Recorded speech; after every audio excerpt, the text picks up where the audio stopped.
had an interest from pageants at a very young age. The age of 6 years old is when I began, but I kind of lost interest throughout schooling, and then it wasn't until late high school, early college that I became more aware of the Miss America organization and the fact that it's about empowering women in scholarship and funding for school, and that's really where my interest grew, and I became involved with the organization.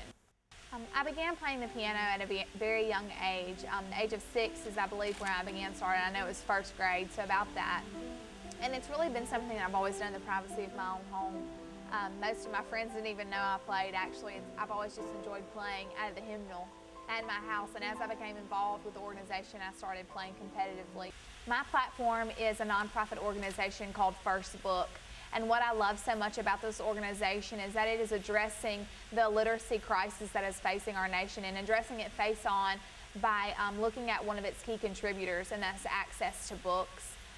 With First Book, what we do is we hold book drives and book distributions in schools and low-income areas so that kids who otherwise wouldn't have access to books or these resources can get access. I do work out at least 5 to 6 days a week.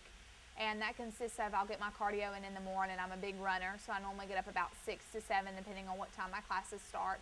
And if it's too chilly, then I'll get on the treadmill.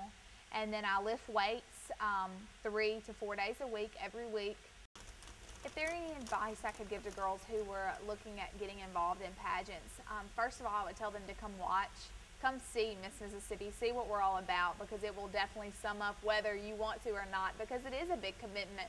But it's a blessed one. It just gives so many opportunities to better yourself, but also to somehow be a blessing to others as well.